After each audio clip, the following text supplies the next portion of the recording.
Você investe em fundos imobiliários? Então provavelmente você está cometendo algum desses 3 erros que eu vou te mostrar nesse vídeo. Então fica aqui até o final para você saber que erros são esses. E se você é novo aqui no canal, já aproveita e se inscreve e também ative o sininho das notificações. Se você não me segue lá no Instagram, @rudineisilva1, eu posto conteúdo todos os dias por lá também, beleza? Então depois do vídeo, já me segue lá e bora para o conteúdo de hoje. E o primeiro erro é comprar fundos imobiliários olhando apenas para o dividend yield, ou seja, comprar os fundos que estão pagando mais dividendos no momento. E eu vou te mostrar um exemplo bem prático disso. Eu abri aqui o site fundsexplorer.com.br e selecionei o fundo imobiliário SPTW11. Ele é um fundo do tipo tijolo que investe em lajes corporativas. E se a gente olhar o dividend yield atual, está em 1,08%. Ou seja, está muito mais alto que a renda fixa e também muito mais alto que vários fundos de papel, que geralmente são os fundos que pagam mais dividendos.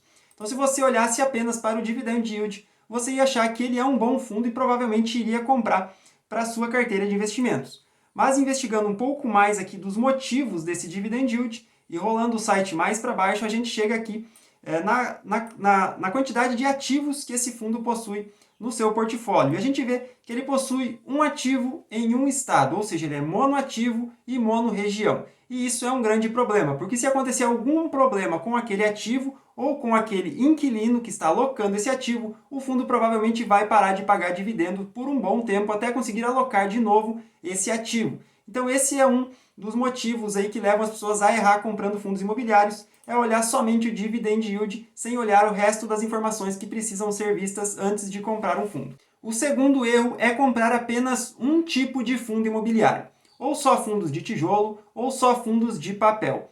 A gente tem que entender que eles vão se comportar de maneiras diferentes em cada momento da economia. E eu trouxe aqui 2 exemplos para isso.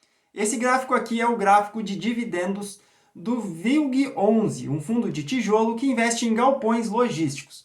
E a gente consegue ver que desde dezembro de 2021, esse fundo praticamente manteve os seus dividendos estáveis. Em dezembro ele pagou 70 centavos, aqui em novembro de 2022 ele pagou 72 centavos, aí caiu um pouco até 53 centavos aqui em fevereiro e voltou a subir a 67 centavos em abril de 2023. Então ele praticamente andou de lado por um tempo, deu uma caída e voltou ali quase na mesma coisa que ele pagou nos últimos meses. Aqui nesse outro gráfico eu tenho os dividendos do MXRF11, um fundo imobiliário do tipo papel que investe em títulos de dívida. E a gente consegue ver que aqui em 2022 ele pagava aí dividendos de mais ou menos 9 centavos por cota. E nos últimos 3 meses ele pagou 12 centavos por cota. Ou seja, eles se comportam de maneira diferente. Os fundos de papel vão pagar mais dividendos quando os juros estiverem mais altos, porque eles são basicamente renda fixa, só que do setor imobiliário. E por isso é importante você ter esses 2 tipos de fundos imobiliários na sua carteira. Cada um deles vai se comportar de uma forma diferente e vai trazer benefícios para você. E o terceiro erro ao investir em fundos imobiliários é não saber o valor justo de cada fundo. E eu trouxe aqui como exemplo, de novo, o MXRF11, que é um fundo do tipo papel. Para saber o valor justo de um fundo, a gente tem que olhar o PVP, que é o preço sobre o valor patrimonial. No caso aqui, a gente tem um PVP de 1,05. Quando o PVP está abaixo de 1, significa que o fundo está sendo negociado com desconto. Se o PVP estiver em 1, significa que o preço está justo. E se o PVP estiver acima de 1, significa que ele está mais caro. Então aqui a gente tem um fundo que está 5% mais caro do que o valor justo.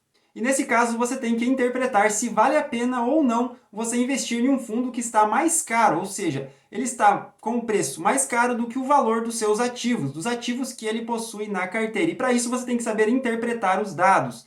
Ou seja, para você não cometer esses 3 erros, você tem que saber analisar um fundo imobiliário. Você tem que saber o que olhar e como interpretar todos esses dados.